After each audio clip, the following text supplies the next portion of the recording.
You're listening to the Catholic Wives Desiring Peace podcast. Today's episode is all about the hidden dangers of conditional love. Are you a Catholic wife grappling with challenging in-laws?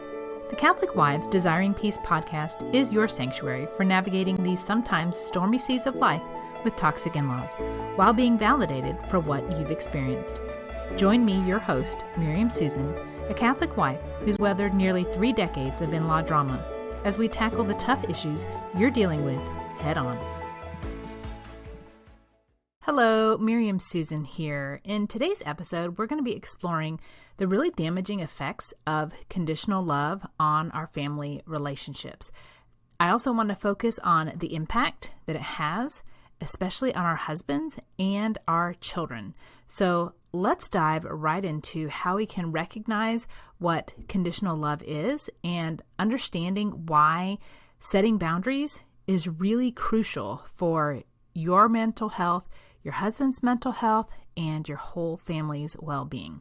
So let's begin by talking about what conditional love is and how it shows up in parent-child and grandparent-grandchild relationships. So some of the common behaviors that indicate that there is an issue with conditional love is withholding affection. So let's say that you have upset your father-in-law, and so he decides that the next time you see him, he's not going to give you a hug. He's not going to pay any attention to you. He's going to basically ignore you. That is an example of conditional love. Now, it's a little bit different than being upset with somebody just because of something that they've done, but conditional love is more of a pattern. So if you're not necessarily doing what he wants, but you're not doing anything wrong, and maybe it's not something directly pointed at him, and he still withholds affection, that's a sign that there could be some conditional love being displayed. Another thing is when love is used as a bargaining tool. So it could be something like, well, if you really love me, then you'll do this. If you really love me, you will let the kids go on vacation with us. That's not unconditional love. That is 100% conditional love when it is used as some kind of tool. Another example of what conditional love is when someone expresses love based on certain conditions or certain expectations. So let's say your in-laws really wanted your husband to go to law school, and he didn't feel like the Lord was calling him in that direction, and your in-laws decide that they're going to pull back on birthday gifts for your husband and maybe even your entire family. Or maybe they decide that they are going to not invite your family home for Christmas like they have since the beginning of your relationship. Those are some examples of conditional love. Some other times that I've seen conditional love come into play is when my sisters-in-law decided that they were going to move out, and my mother-in-law was not happy with that. And I can understand being a little resistant to change of having an adult child move out of the house, but this went over the top. I don't know the whole story because I can't get a whole story from my mother-in-law, and I can't get a whole story from my sister-in-law. They're each going to have their own bias for the story, but I do know that police were involved. I do know that my sister-in-law was not permitted to take certain personal belongings that were hers to use the whole time that she had lived at home, like her computer or her phone. When she left, she was not allowed to take those things with her. To me, that's conditional love, saying you can't have access to these things unless you live in my house. Even though nobody else used them, they were strictly for use for my sister-in-law. But when she decided she wanted to move out and it wasn't what her mom wanted, then all of a sudden all these conditions start showing up.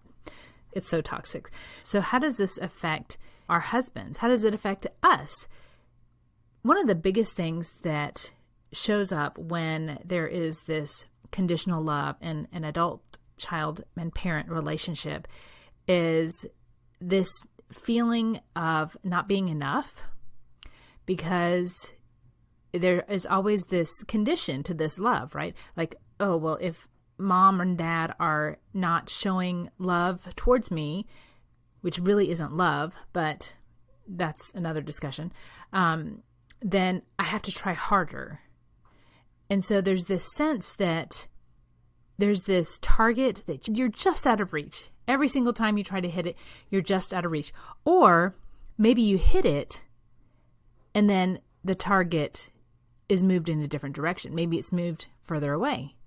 And so you might think that because I've done X, Y, and Z, just like mom and dad wanted, now they'll be happy, but they're not, because it's conditional.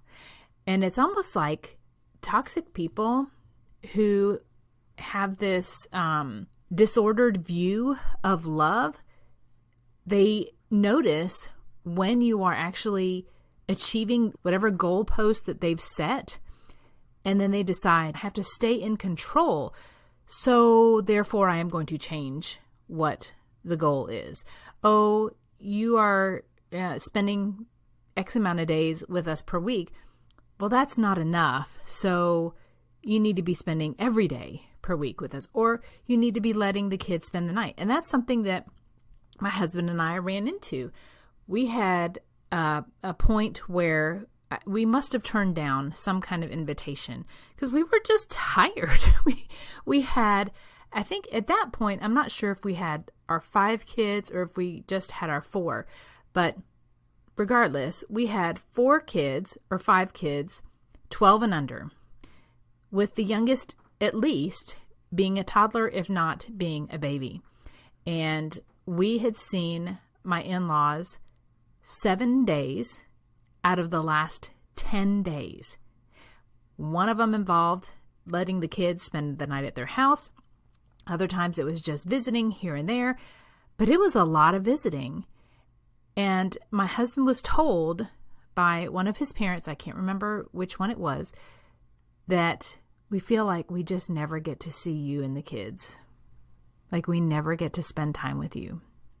And I think that was really an eye-opener for my husband, because normally his initial reaction would be, oh my goodness, we live so close, and I wanted this relationship to be good with my family. I want them to have a good relationship with our kids. And gosh, maybe we do need to spend more time with my parents. But when we stopped and we counted up the days, it was like we weren't allowed to have our own life. Our life had to revolve around seeing his parents. Never mind homeschooling the kids. Never mind my husband needing to work. Never mind that we had chickens and dog and cat that we had to take care of at home. Never mind that I had laundry to do and dishes to clean and a house to keep up. Never mind any of that. It was all about, we haven't seen you enough. So that really leads to a feeling of inadequacy, a feeling of, I'm not doing enough. I'm not enough. And then that leads right into this constant need for approval. So when our husbands have parents who demonstrate conditional love, they are constantly seeking their approval, because they've been trained that if they want mom and dad to be happy, mom and dad have to approve of whatever it is that I'm doing. And that is an exhausting position to be in, no matter who you are. But when you're a husband and the head of your own family, and you've got your wife and any children, if there are any children in the picture, that you need to provide for and that you're trying to take care of and nurture, and then on top of all that, you have parents who are basically telling you that whatever you're doing is not good enough. If you want us to love you, you got to step it up. That's not healthy. That's exhausting. And so what happens with our husbands or with us if we have toxic parents as well? It ends up leading to anxiety, feelings of depression, and really struggling to figure out, what does a healthy relationship with my wife and my children look like? Or our husbands, what does that look like if we're constantly modeled this example of conditional love? It's really hard to know how to demonstrate unconditional love, which is what God the Father gives us and what we are called to give to those that we do truly love. So now, what about grandkids? How is conditional love from grandparents affecting the grandchildren? Well, it can create confusion. They can feel like, well, I did what grandma wanted and she's still not happy. Kids are natural people pleasers. They want to make us happy. And if they're doing things that at one point made grandma and grandpa happy, but now they don't, that's very, very confusing for a child. It can also lead to a feeling of insecurity. I don't know what grandma and grandpa want. I don't know. Do they love me? I don't know if they love me. And what an awful, awful, awful legacy. An awful thing to give your grandchildren, to have them feel insecure because of the conditional love that you're giving. That's something to try to stay away from. And also, it can lead to issues with behavior with our children. When our children feel insecure, when they feel unsettled, when they feel confused, what happens? A lot of times they will act out. Sometimes they'll shut down because the insecurity instills or brings up a sense of fear, and so they just get quiet, which was my reaction as a child, was to just be quiet and kind of shut down.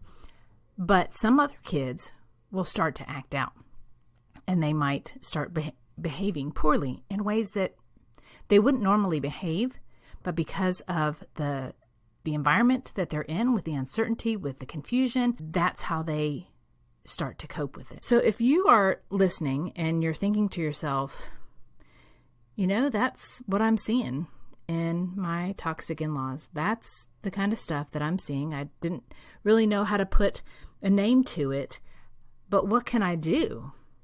Well, the first thing to do is to recognize what is going on. It took me a long time to realize that's what was going on with my husband's parents. A very long time. Because there were times when they were very generous and they came across as very loving. But then it was almost like, okay, we were generous to you, and so now we expect this. So it was as if their love and their generosity had strings. And my friends, love with strings is not love at all. It's conditional love. So we have to be able to recognize what is going on, and then because we recognize it, now we have the opportunity to address it. And I don't know that it's always necessarily something that you want to say out loud to toxic people, is that you feel like that they are demonstrating conditional love, because generally, highly toxic people, they are ready. They are ready for those kinds of comments, for any kind of over-explaining, so that they can jump on it and they can tear it to shreds. So I wouldn't necessarily bring that up to your in-laws, but I would start talking about it with your husband. And a lot of times, it's good to have an example of the opposite of unconditional love. And so if you have any examples of a similar situation that you can point to where you saw a couple with their adult children demonstrating unconditional love, that's a great way to kind of show it a black and white kind of difference. Also, if you are seeing that, it is important to find ways to set some boundaries. To say, you know what, we said that we were going to get together once a week, and now you're asking for Wednesday nights and Friday nights too. yeah, we're going to have to stick with just once a week. That's what works for our family. You can set boundaries like that. You're not responsible for how your in-laws take it. If you're not doing it out of spite, if you're not doing it for revenge, if you're just trying to live your life as an autonomous family, independent from your in-laws, then I think it is perfectly acceptable for you and your husband to decide, you know what? Visiting once a week is all that our family can handle.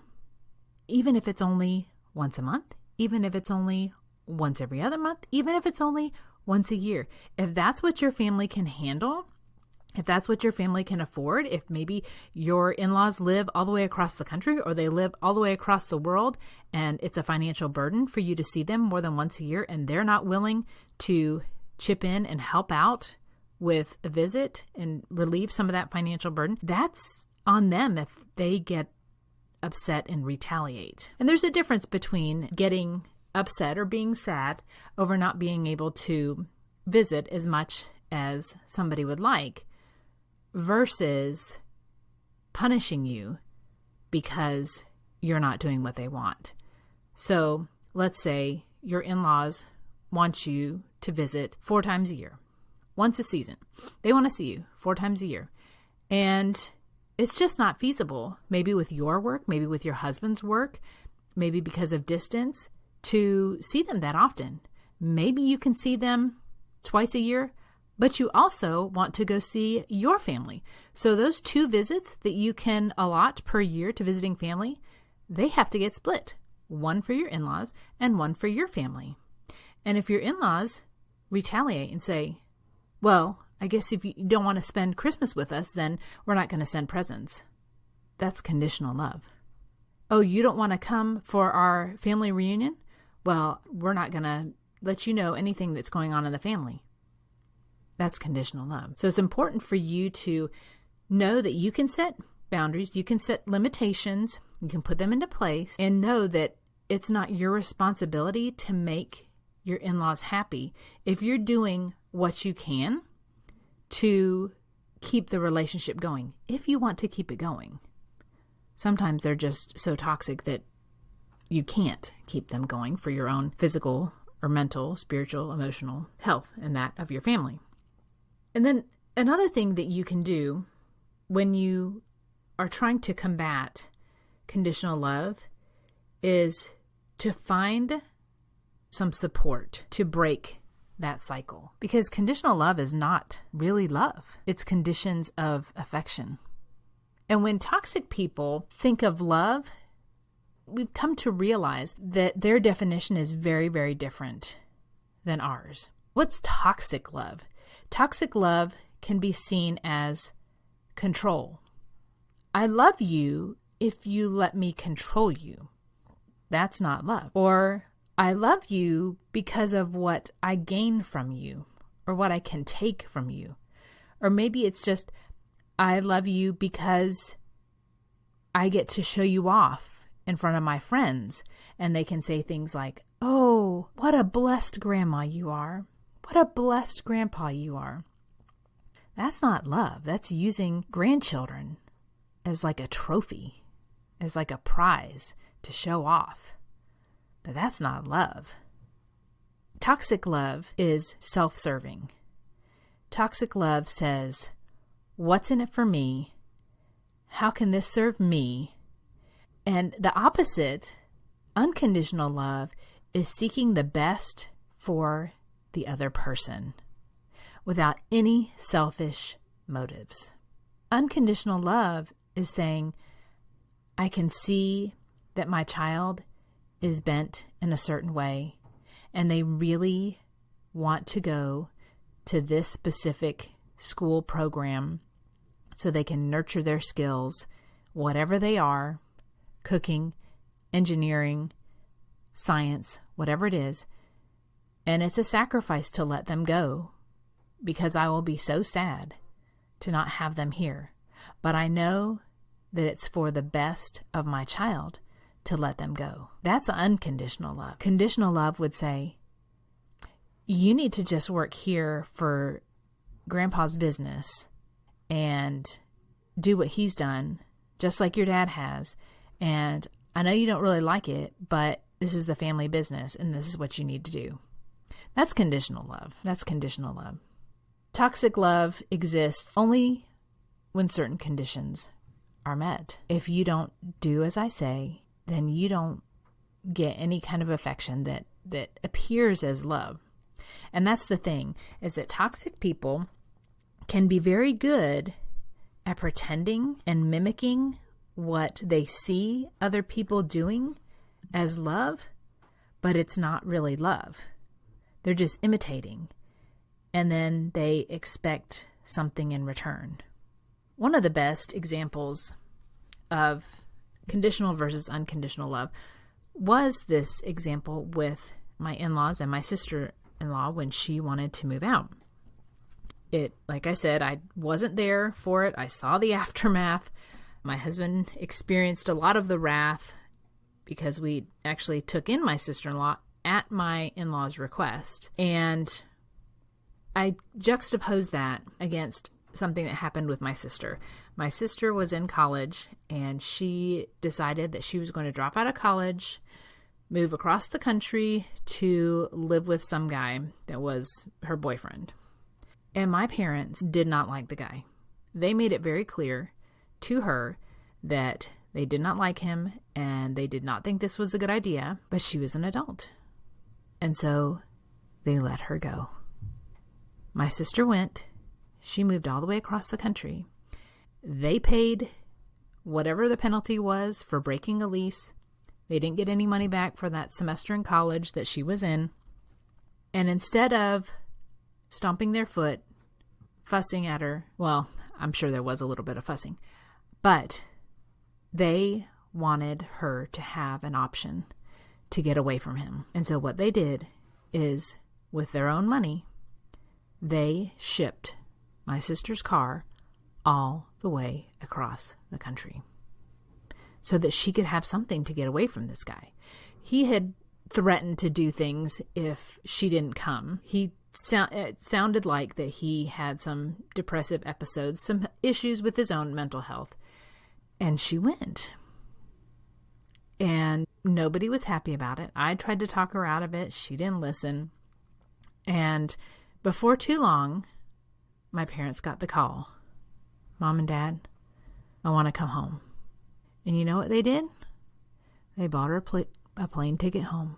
They paid to have that car shipped back home. That's unconditional love. When my sister-in-law got to a point where she was basically either going to be homeless or had to go live with my in-laws, there were a lot of conditions. She had to pay rent. She had to ask for forgiveness. There were a lot of conditions that came with her going back home. And that was such a stark example for my husband. And he still refers to that example probably at least once a year. And we think about his parents who professed to be Christians reacting in the way that they did versus my parents who did not profess Christ, and they loved my sister unconditionally and were willing to do whatever they could to help her to come home. I don't know what your story is. I don't know what the story is with your in-laws, but chances are, if they're toxic, conditional love is a huge part of the relationship. Unconditional love is really the only true love. It is the only love that seeks the betterment of whoever it is that you're trying to show love to. It seeks what's best for the other person. Anything outside of that is conditional. God loves us unconditionally. He always wants what's best for us. And we humans mess it up. We mess it up and we put conditions on our love. And then our love is not really love, but then becomes control, manipulation, use. And that can be very dangerous and very unhealthy for anybody involved.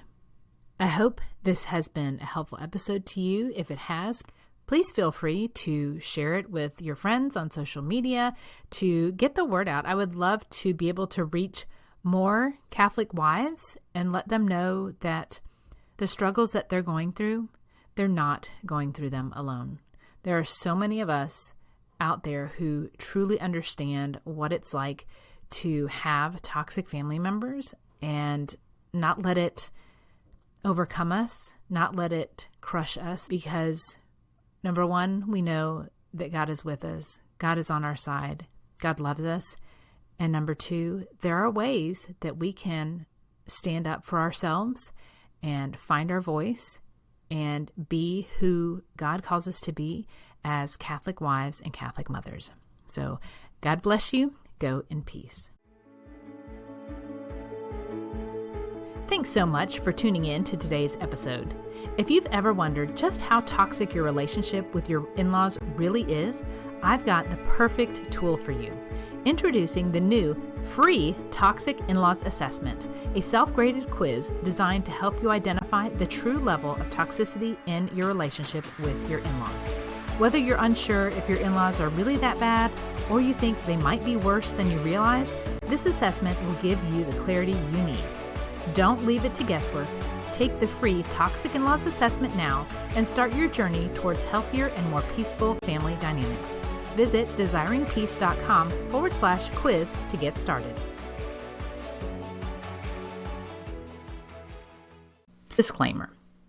All content and information on this podcast and our website, including our programs, products, and or services, is for information and educational purposes only and does not constitute professional medical, psychiatric, or mental health advice of any kind, and does not establish any kind of professional client relationship by your listening to this podcast or use of my website.